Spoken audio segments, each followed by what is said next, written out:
춤추시는 주님, 지난 수요일 날 저희가 이 똑같은 본문 가지고 살폈었습니다. 기억나실까요? 예수님이 그때에 갈릴리 나사렛으로부터 옵니다. 그리고는 세례 요한에게 세례를 받습니다. 그랬더니 어떤 일이 벌어집니까?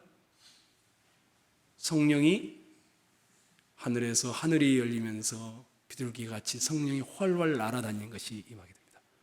그걸로 끝나지 않고 또 하늘에서 뭐가 나옵니까? 음성이 들려옵니다. 어떤 음성이었습니까? 내 사랑하는 아들이여 내가 기뻐하는 자라. 자, 예수님이 등장을 했죠. 그 다음에 성령 하나님이 등장을 했죠. 그 다음에 아버지 하나님, 성부 하나님이 등장을 했습니다. 그러니까 우리가 어떤 일이 생각났습니까? 창세기 1장과 거의 비슷하다. 창세기 1장에도 하나님이 천지를 창조하시니라. 1장 1절에. 이전에는 하나님의 영이 수면 위에 훨훨 날아다니시더라. 3절에는 말씀하여 이르시되. 성부 하나님, 성령 하나님, 성자 말씀하시는 하나님이 등장을 해서 창조 사역을 했습니다. 하나님이 세상을 창조할 때도 삼위일체 하나님이 창조를 했는데 세상을 구원할 때에도 삼위일체 하나님이 하고 있는 것을 우리가 보게 되었죠. 그러면서 이 삼위일체 하나님은 도저히 인간의 머리로는 이해가 안 된다고 했죠. 하나이면서 셋이고 셋이면서 하나임. 이 삼위일체 하나님. 근데 이분들의 특성이 뭐라고 했습니까? 절대로 나를 중심으로 해서 평가하고 말하지 않습니다.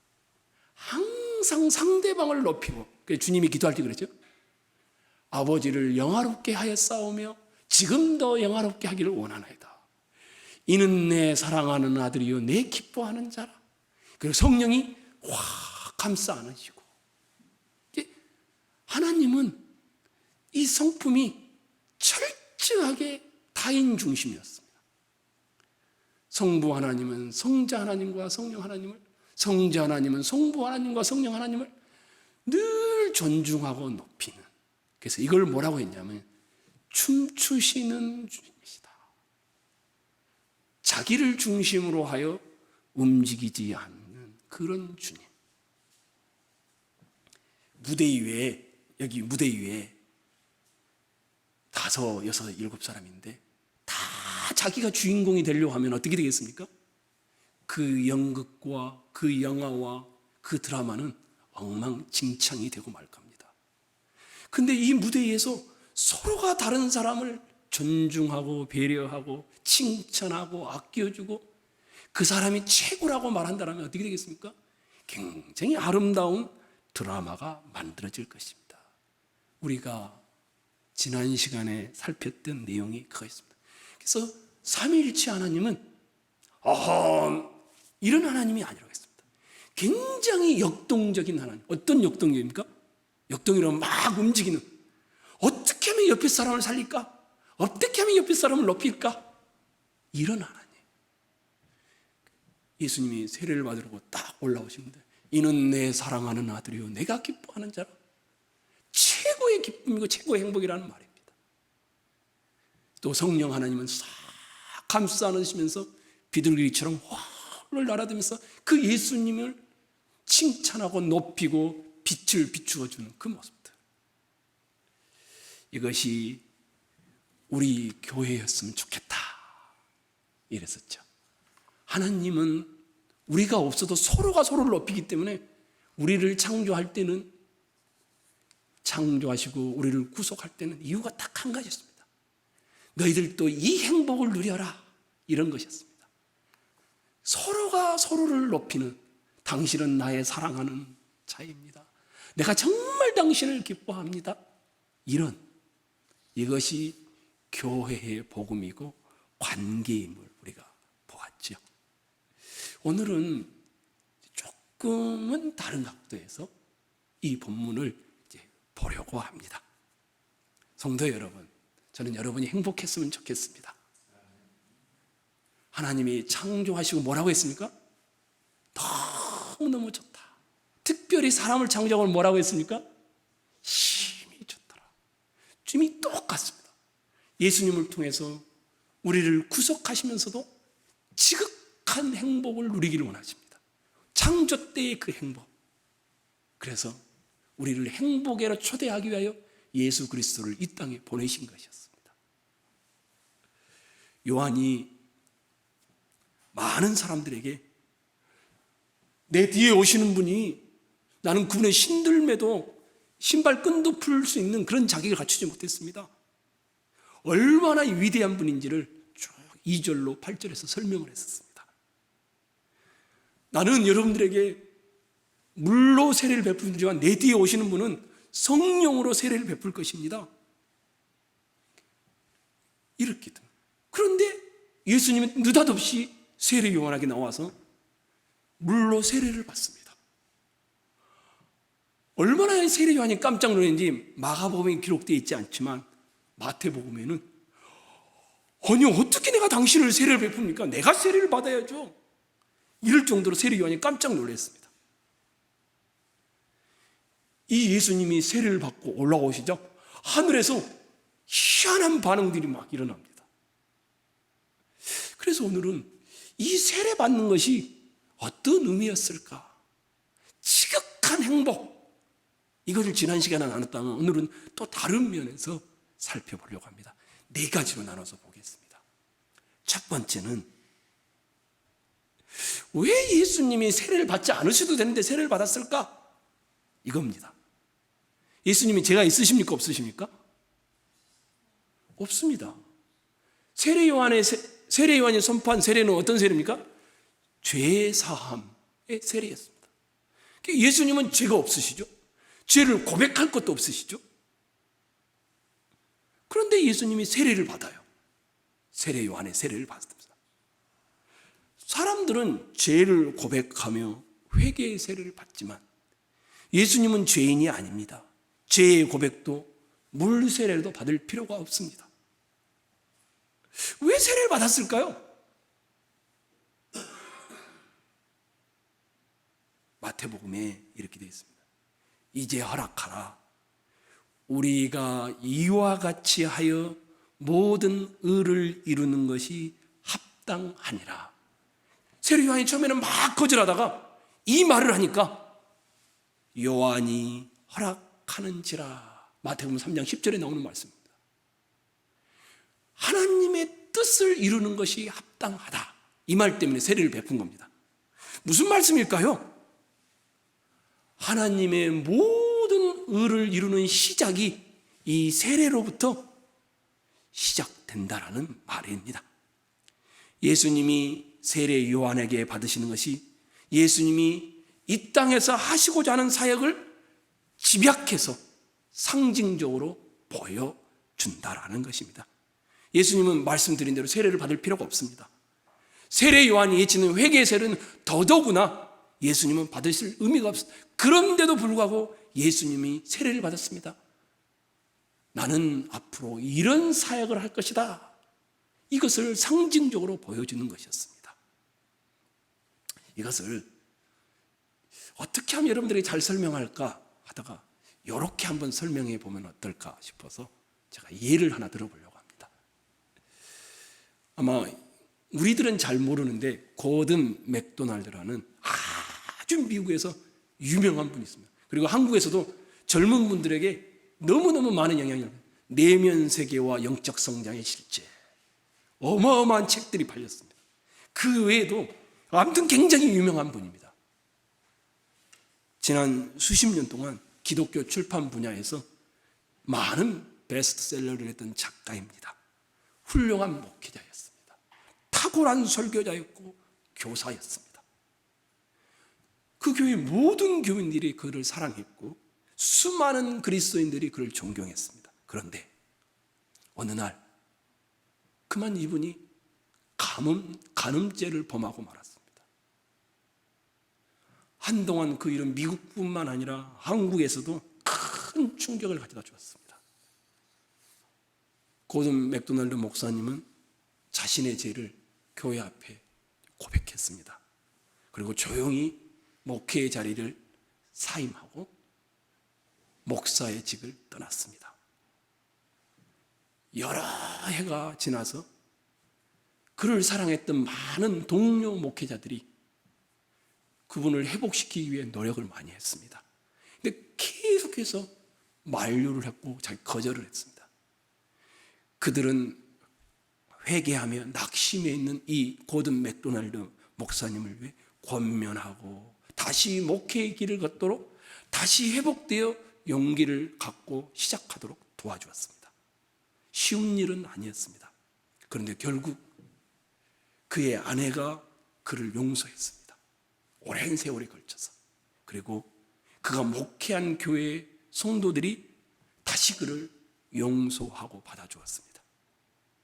그렇게 해서 많은 사람들로 권면으로 이분이 다시 목회를 시작하게 된 겁니다. 목회를 시작하는 첫날 설교가 이 설교였습니다. 세례 요한이 예수님을 세례를 베푸는 본문을 가지고 설교를 했습니다. 그 고든 맥도날드의 설교 내용 중에 일부가 그런 것이었습니다. 예수님이 물에 탁 잠기는데 그 장면이 자기에게 딱 떠올랐답니다. 어떻게 떠올랐냐면 자기 목에 걸려있는 고든 너는 간음죄를 범한 사람이야. 이 목에 제목이 싹 나열되어 있는데 예수님이 와서 그것을 자기가 실제로 짊어지고는 물속에 싹 들어가서 세례를 받으시고 나오시는 이런 식으로 이분이 이제 설교를 했습니다. 간음죄라는 명패를 달고 세례를 받으려고 고든 맥도날드 목사님이 나와 있는데 예수님이 그의 가슴에 있는 이 간음죄라는 명패를 대신 자기 가슴에 차고는 물속에 들어가서 고든 맥도날드 목사님 대신에 죽으시고 살아나셨다라는 것이었습니다. 이렇게 하면서 이분이 이제 이렇게 말을 했습니다. 내가 죽어야 했는데 예수님이 죽으셨네요. 근데 예수님은 다 안다 하시면서 간음죄의 명패가 예수가 대신 짊어지는 것으로 이 본문을 설명하면서 이렇게 말했습니다. 이것이 바로 오늘 본문의 세례의 의미입니다.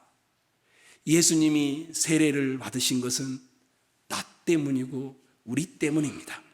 우리의 죄를 위해 우리 대신 죄의 형벌을 감당하기 위해 예수님이 사역을 시작하는 첫 장면에 내가 이런 일을 위해 왔단다 라고 상징적으로 세례를 받으시면서 보여주는 것이었습니다. 성도 여러분, 마가복음을 누가 쓰고 있습니까? 누가 쓰고 있습니까? 마가가 쓰고 있습니다. 마가복음을 누가 쓰고 있다고요? 마가가 쓰고 있습니다. 마가가 어떤 사람인 줄 아십니까? 마가는 실패한 사람이었습니다. 왜 실패했습니까? 바울 일행과 함께 선교 여행을 떠났다가 도중에 어떻게 됩니까? 너무 힘들어서는지 어떤지 포기하고는 돌아와 버렸습니다. 이로 인해서 나중에 자기의 삼촌이죠, 바나바와 바울이 막 다툼이 벌어집니다. 그래서 바울과 바나바가 헤어지는 계기를 만들었던 것이 이 마가였습니다. 이 마가가 실패자였습니다. 뿐만 아니라 마가복음을 쓰고 있을 당시에 그 교회의 성도들도 황제의 핍박 아래서 신앙이 막 흔들리고 유혹을 받고 황제의 핍박 속에 실패자의 모습으로 살아가려는 모습들이 보였습니다. 그때에 신앙으로 맞서지 못하는 자기의 모습들을 보고 질책하고 목숨을 구걸하기 위해 도망가고 숨는 자기들의 모습을 보고 비참해하는 그 마가의 공동체, 그리고 자기 실패자인 마가, 이 마가가 예수님의 일생을 쭉 지켜보면서 이런 말을 합니다. 인자가 온 것은 섬김을 받으려 함이 아니라 도리어 섬기려 하고 자기 목숨을 많은 사람의 대속물로 주려 함이니라. 예수님은 요단강에서 세례를 받으심으로 이 땅에서 자신이 하실 일을 상징적으로 보여주는 것이었습니다. 자신이 하실 일은 무엇이었습니까? 우리를 죄에서 건지는 일이었습니다. 어떻게 건집니까? 본인이 종이 되어 섬겨줌으로 우리를 죄에서 건지는 것이었습니다. 그래서 물속에 들어간 예수님은 받으실 필요가 없는 그 세례를 받으심으로 우리 대신 들어가셨던 것이었고, 예수님은 그 물속에 들어간 것이 상징하는 대로 3년 후에 십자가에서 죽음을 당하시고 무덤에 묻히셨습니다. 그리고 예수님이 세례를 받고 물에서 올라오신 것처럼 예수님은 다시 3일 만에 부활하심으로 여러분과 저를 위하여 이 세례를 감당했습니다. 그래서 어떤 분이 이렇게 말합니다. 이 물 세례를 받으신 예수님은 임명식과도 같은 것이다. 죄 문제를 해결하기 위한 시작을 하시는 이 예수님의 물 세례는 우리의 인생을 향한 주님의 임직의 시작이다. 성도 여러분, 우리가 회개했으면 좋겠습니다.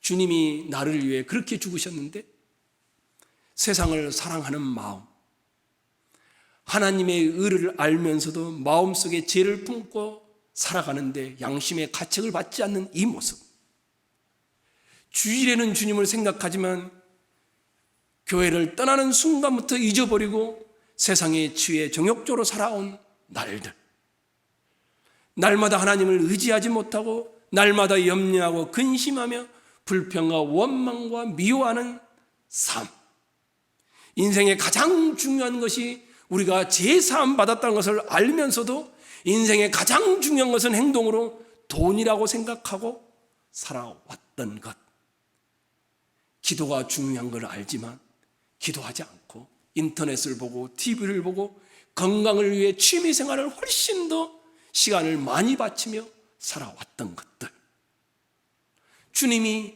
이 물세례를 받으심으로 우리에게 너의 죄 사함을 위하여 내가 왔다라는 것을 보여주는 것이었습니다. 성도 여러분, 우리가 다시 제자리로 돌아갔으면 좋겠습니다. 우리가 다시 기도하는 사람이 되었으면 좋겠습니다. 우리가 다시 경제가, 돈이 최고가 아니라 주님이 나를 위해 죽으신 죄 사함이 내 인생의 근본 문제임을 알고 다시 돌이켰으면 좋겠습니다. 우리가 다시 까맣게 교회를 떠나는 소원을 잊고 있었던 하나님과의 동행을 다시 돌아보았으면 좋겠습니다. 하나님의 뜻을 알면서도 이 속에 죄를 품고 있는데도 양심의 가책적단 느끼지 못했던 우리의 화인 맞은 양심을 회개했으면 좋겠습니다. 기도하지 않고 인터넷을 보고 SNS를 하며 건강을 위하여 취미생활을 하는 이 모든 것들 회개했으면 좋겠습니다. 여러분과 제가 회개하는 자가 되시기를 원합니다. 두 번째는 예수님께서 요한에게 세례를 받음으로 임명식을 하고는 죄사함의 문제를 해결하기 위한 공생애를 시작하십니다. 그런데 이 예수님이 세례 요한이 내 뒤에 오시는 분은 능력이 많으신 분이다, 전능하신 하나님과 같은 분이다, 모든 사람을 구원을 위해 이분이 물세례로 상징적으로 보여주는 일을 했는데 덧붙이는 단어가 있습니다. 구절을 한번 봐보십시오. 구절을 읽겠습니다. 시작.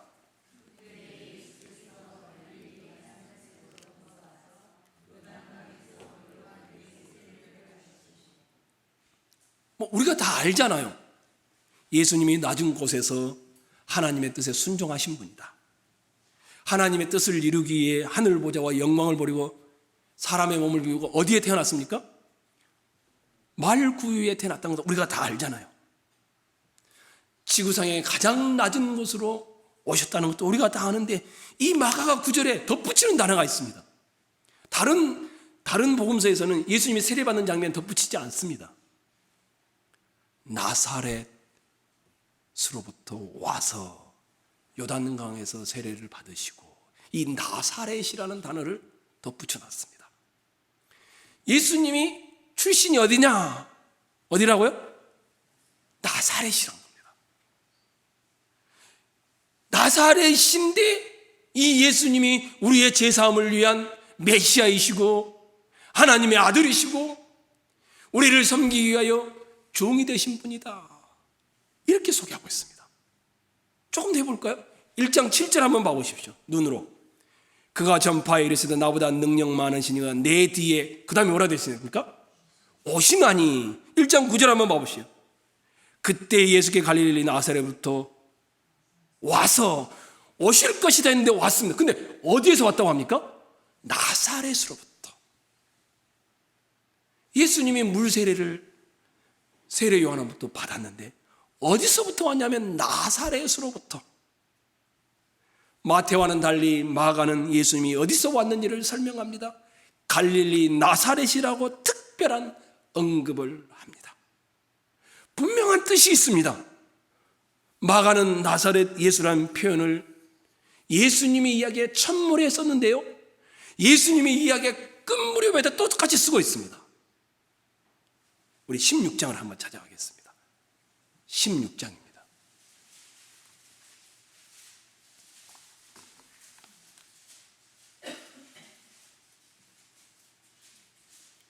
16장 6절입니다. 마가복음 16장 6절 읽겠습니다. 시작.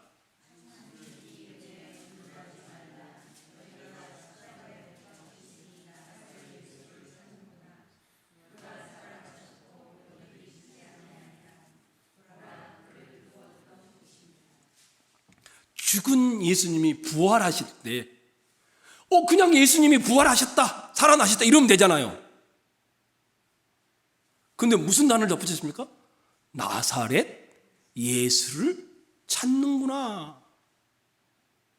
세례 받을 때 하나님이 분명히 이는 내 사랑하는 아들이요 내가 기뻐하는 자다. 근데 이분이 누구라고요? 나사렛 출신의 예수라는 겁니다. 십자가에 죽으시고 다시 살았는데 천사가 청년으로 나타나서 그 죽은 무덤에서 예수를 찾고 있는 사람들에게 뭐라고 하면 나사렛 예수를 찾고 있구나. 그게 마가는 의도하는 바가 있습니다. 뭘까요? 나사렛? 세상은 그곳에서 메시아가 올 거라고 아무도 생각지 못합니다. 아니, 생각할 수가 없습니다. 가능성이 1%도 있지 않았습니다. 그런데 세상을 구원을 위한 하나님의 계획이 아무도 생각지 않는 나사렛에서, 가망 없는 곳에서 시작되고 있고 끝을 맺고 있음을 보여주고 있습니다. 물세례를 시작하는데, 죄사함을 시작하는데 이곳에서 시작합니다. 나사렛 예수. 그리고 나사렛 예수가 부활하심으로. 성경은 항상 그려온 것 같지 않습니까? 혹시 다윗이 몇 번째 아들입니까?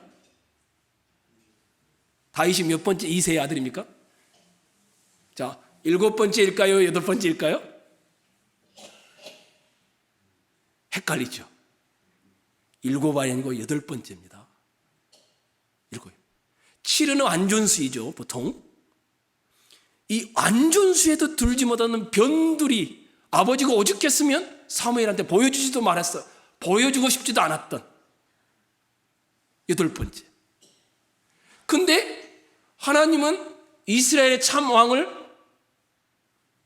다윗을 기름 부음으로 시작합니다. 그리고 다윗은 대대로 다시 오실 메시아를 상징하는 왕의 자리에 있게 됩니다. 어디에서요? 변두리에서. 예수님 당시에도 어디가 주요 도시입니까? 예루살렘입니다. 말할 것도 없습니다. 그리고 예루살렘에 가까운 곳들이 다 주요한 도시였습니다. 네, 나사렛입니다. 뭘 말합니까? 육체를 따라 지혜 있는 자가 많지 아니하며 능한 자가 많지 아니하며 문벌 좋은 자가 많지 아니하도다. 우리 오 목사님이 새벽에 지금 고린도전서 설교하고 있지 않습니까? 고린도 교회 성도들을 향해 사도 바울이 하는 말입니다. 육체를 따라 아무런 가능성이 없는 가난하고 말도 잘 못하고 능력도 없고 문볼 좋은 자도 없고 가문 좋은 자도 없고 배운 것도 없고, 그런데 뭐라고 하냐면 그러나 하나님이 세상에 어떤 것들?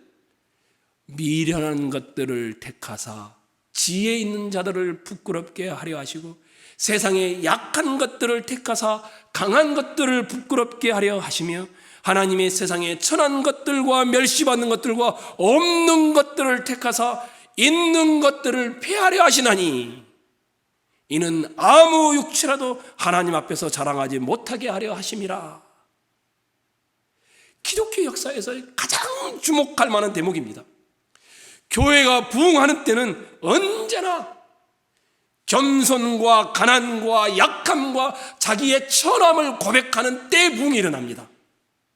교회가 타락하는 때는 언제나 사람들이 성공을 추구하고 부를 추구하고 안정을 추구하고 축복을 추구하고 번영을 추구할 때 교회는 타락했습니다. 아이러니합니다.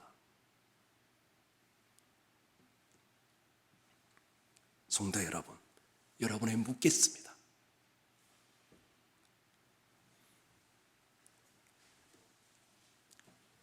여러분은 낮아짐과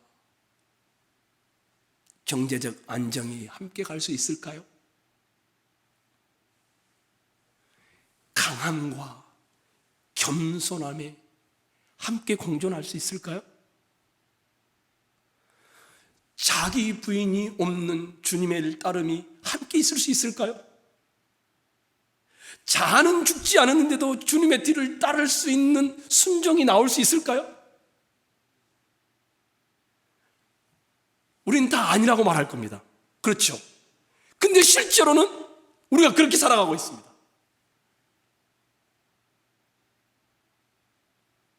사랑하는 성도 여러분, 저는 우리 교회가 나사렛과 같은 그런 연약한 교회라고 봅니다. 아무도 기대하지 않는, 또 우리 교회 구성원들도 마찬가지. 근데 우리에게는 희망이 있습니다. 항상 하나님은 변두리에서 주의 교회를 힘있게 역사해왔고 일으켜 세웠고 다시 부흥시켰습니다. 우리 교회가 부흥하자는 말이 아닙니다. 여러분과 제가 언제까지 하나님 안 아프게 해주세요, 하나님 내 자식 잘되게, 내가 이런 거 하지 말자는 말이 아닙니다. 그런데 그것이 우리의 중심에 있어서는 안 된다는 말입니다. 하나님 겸손하게 해주세요. 하나님 번영과 안정보다 주님을 내 주어진 무리바와 같은 환경에서 따르게 해주세요. 하나님 자기 부인과 자기 십자가를 지고 기꺼이 주님을 따를 수 있는 그 길을 나도 가게 해주세요. 이것이 우선돼야 되지 않겠습니까? 저는 여러분이 그리고 제가 그렇게만 한다면 아무리 어두운 시대일지라도 주님의 교회는 든든히 다음 시대에게 연결되어질 줄로 믿습니다. 저는 이것을 십자가의 연결이라 생각합니다. 십자가는 패배였습니다. 십자가는 저주였습니다. 십자가는 모두가 다 싫어하는 것이었습니다. 그런데 그 십자가가 승리의 발판이 되었습니다. 여기 계신 분들이 그렇게만 한다면 우리 교회는 정말 복된 교회로 존재하게 될 줄로 믿습니다. 세 번째, 10절을 한번 봐보십시오. 읽겠습니다. 마가복음 1장 10절입니다. 시작.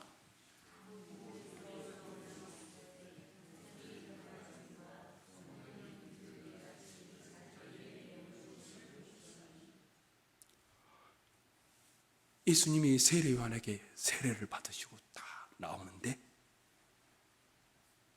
그 증상을 말하고 있죠. 뭐라고 합니까?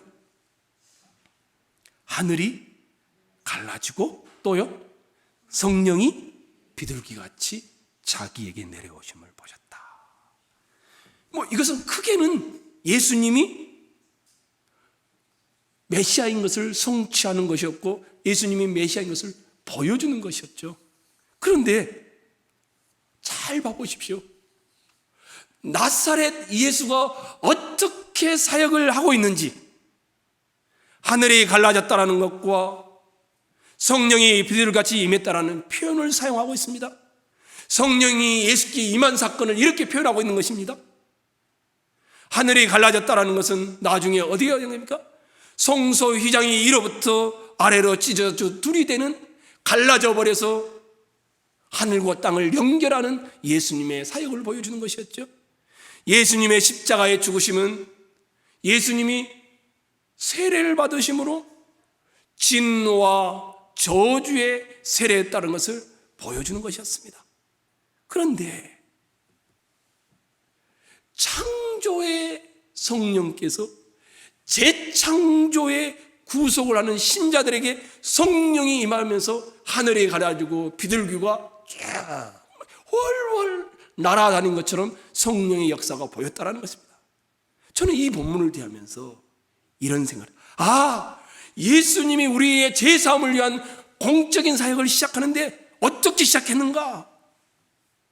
하나님의 나라가 임했다라고 시작하는데, 은혜의 문이 활짝 열렸다고 시작하는데, 지금이 은혜 받을 때라고 말하고 있는데, 천국은 침노하는 자들이 누릴 것이라고 말하고 있는데, 그 능력이 성령이 임할 때라는 겁니다. 성령이 임하는 형상이 하늘이 갈라지는 것이고, 성령이 비둘기처럼 훨훨 날아다니는 모습을 주님이 본 것으로 시작하고 있습니다. 예수님은 이 구속 사역을 어떻게 하시는가? 하늘이 갈라짐과 비둘기같이 성령이 임함으로 시작하는 것이었습니다. 성령의 능력으로 예수님은 사역을 했다는 것입니다. 세례받고 물에서 올라오셔서 기도할 때에 성령이 비둘기같이 임하신 것이었고, 강야로 나아가 결국에는 십자가에 죽기까지 향하는 그 걸음걸음에 성령의 역사로 그는 사역을 하셨다는 것입니다. 우리를 향한 제사함의 이 섬김의 사역, 종으로서 사역, 모든 것이 다 성령의 역사였음을 이 본문은 우리에게 보여주고 있습니다. 예수님은 어떻게 잉태됩니까? 성령으로 잉태됩니다. 성령으로 충만하며 믿는 자들에게 성령을 주시기 위하여 예수님은 십자가에서 죽으시고 부활하심으로 우리의 성령의 능력을 힘있게 하십니다. 승천하신 후에도 제자들에게 뭐라 합니까? 예루살렘에 남아있는 제자들에게 약속한 것이 임할 때까지 기다리라고 합니다. 제자들이 기도함으로 기다릴 때에 뭐가 임합니까? 성령이 불의 혀처럼 각 사람에게 임함으로 오순절의 첫 교회가 시작되어집니다. 그래서 그들은 주의 사역을 계승하게 되어집니다. 그러면 그것은 오늘날도 그러지 않을까요? 여러분과 제가 어떻게 하면 주님의 신자로 삽니까? 어떻게 하면 주의 일을 합니까? 어떻게 하면 이 세상에서 신자로 살아갈 수 있을까요? 성령의 능력을 힘입어야 합니다. 어떻게 하면요? 성령의 능력을 힘입어야 합니다. 그렇지 않으면 자기 힘, 자기 지혜, 자기 능력, 자기 꾀, 돈, 이것을 의지하며 살 수밖에 없습니다. 오늘 우리 교회 여러분과 제 모습을 한번 보십시오. 나는 어떤 힘으로 주님을 사랑하고 어떤 힘으로 이 세상을 살려고 하는지, 자기의 패턴 아닙니까? 힘, 자기의 지혜, 경험, 능력, 재정. 성경은 이런 것들이 앞장서면 우상숭배라고 말합니다. 힘과 능력으로 안 되는 걸 알지만 우리는 힘과 능력으로 하려고 합니다. 오직 여호와의 신으로 된다고 스가랴서가 말하고 있지만 우리는 그렇게 하지 않습니다.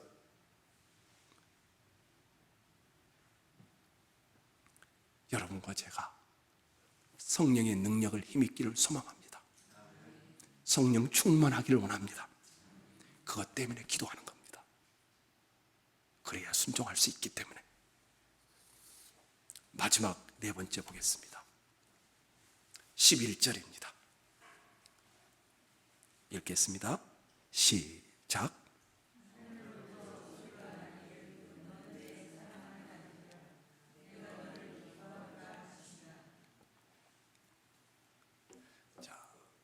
우리가 살펴왔던 대로 예수님이 세례 요한에게 세례를 받은 게 임명식이었습니다.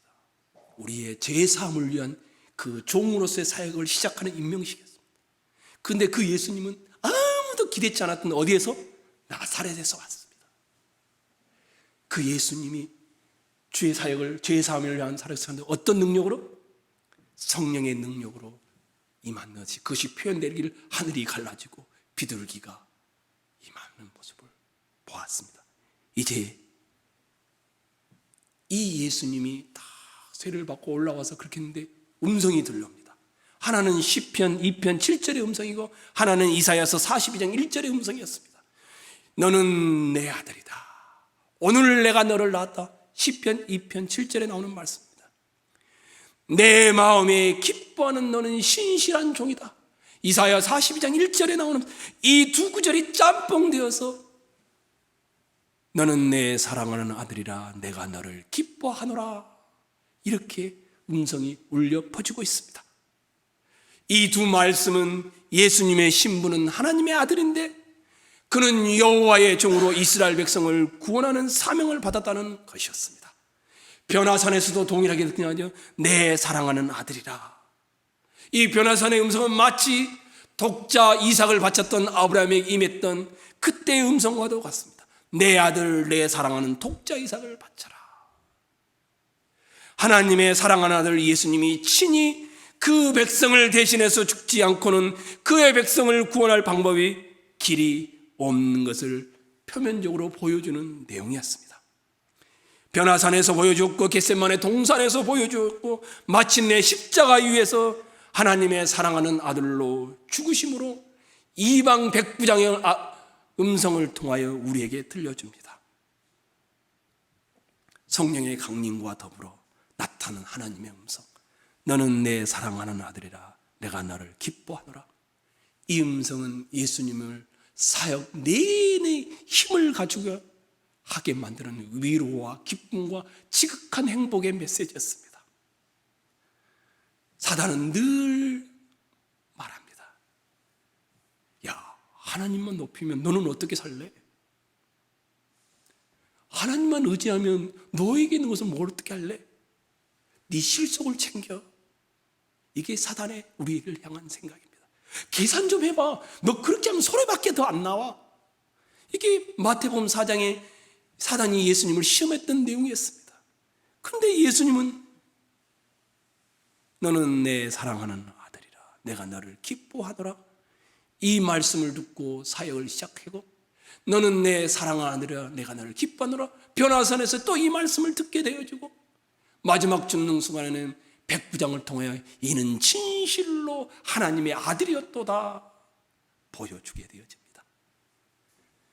이 말은 주님은 아버지의 말씀을 듣고 시작했고 아버지의 말씀을 듣고 순종하며 죽기까지 갔습니다. 그리고 십자가에서 예수님은 순종함으로 죽으셨습니다.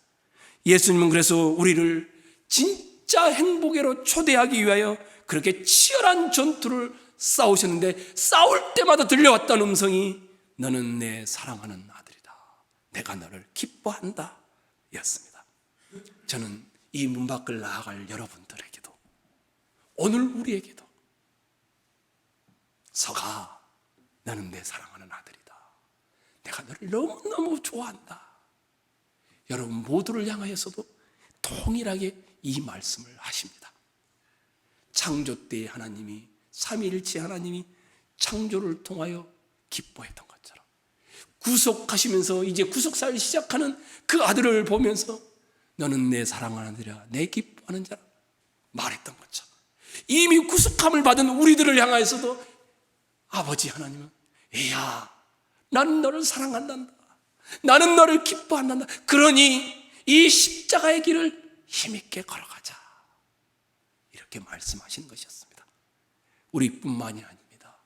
마가복음을 읽고 있을 로마에 있는 마가 공동체, 늘 어려움과 늘 고난과 늘 환난과 늘 목숨을 내어놓는 삶의 자리에 있는 그들을 향하여, 어떤 때는 비겁하고 어떤 때는 숨어있고 어떤 때는 목숨을 부지하게 신앙을 버리려는 유혹 앞에 선 그들을 향하여 주님이 말하는 것이었습니다. 너는 내 사랑하는 아들이다. 너는 내 사랑하는 딸이다. 나는 너를 정말 좋아한다. 너를 좋아하고 너를 사랑하기 때문에, 너를 축복하기 때문에 내가 내 아들 예수를 이 땅에 보내어 십자가에 죽게 함으로 너를 대신하여 세례를 받게 했단다. 우리 모두가 그런 존재입니다. 우리 모두가 그렇게 하나님의 축복을 받고 이 문 밖을 나아감으로 주어진 길에서 다시 일어나 십자가의 길을 걸어가는 분들이 되시기를 주의 이름으로 축원합니다.